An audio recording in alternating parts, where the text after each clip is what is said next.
Betrayal takes away your power. It leaves you questioning everything, your choices, your decisions, even your future, especially your worth. But here's the truth. You can reclaim your life.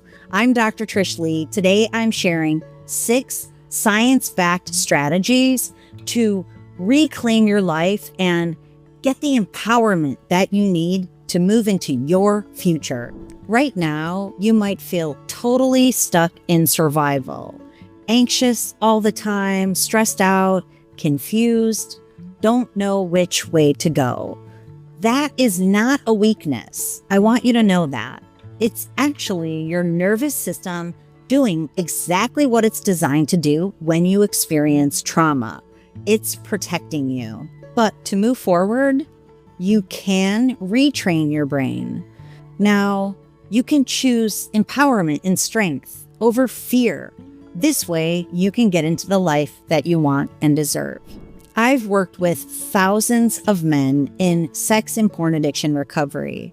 I've worked with their partners too, who are struggling with betrayal trauma. I use brain mapping and brain training, and I've seen it on a neurological level, the healing that can happen when you know how to push your brain gently in the way of clarity instead of confusion, connection instead of isolation. I know that you can do that too. Let's talk about the 6 strategies that you can use beginning today to step into that healing mode. First, it's imperative that you regulate your nervous system.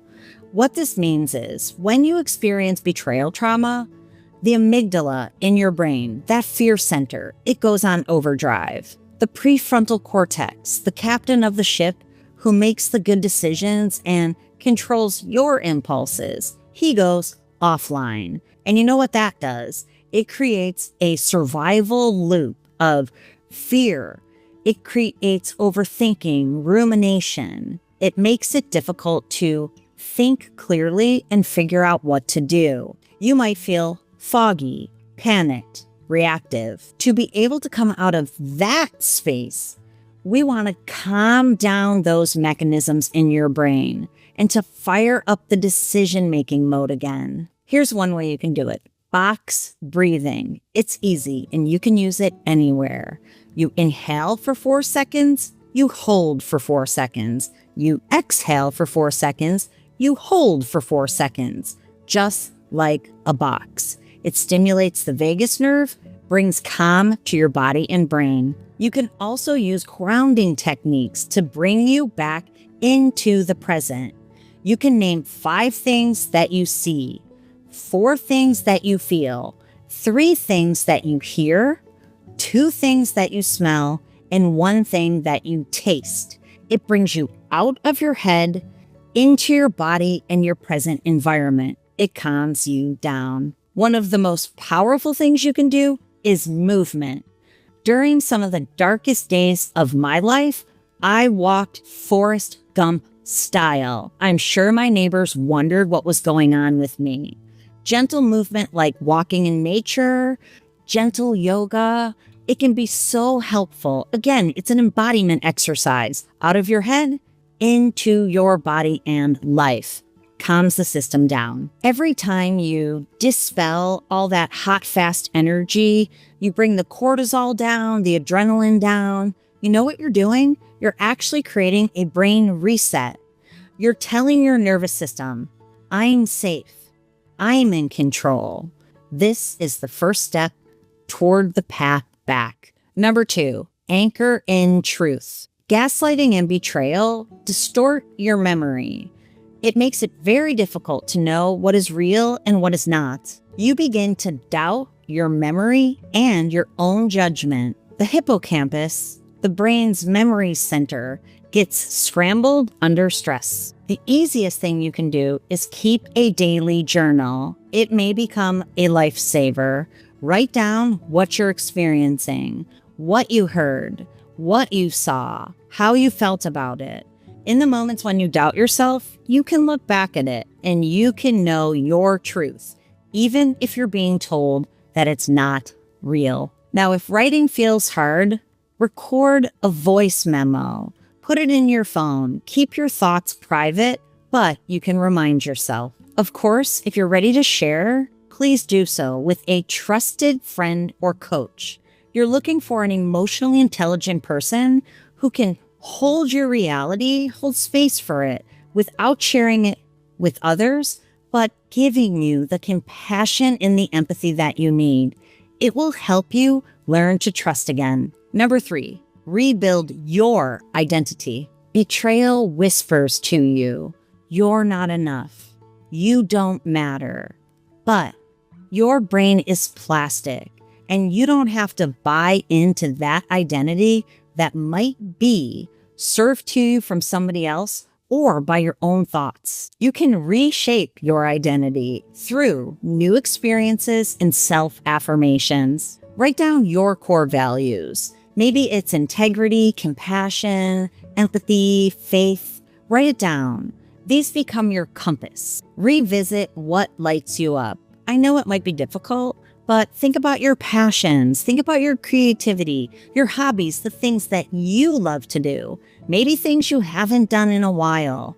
Those healthy activities that bring you back to a place of joy. In this way, you can link your life to meaning. Surround yourself with safe people who see you and they hear you and they can reflect your worth back to you.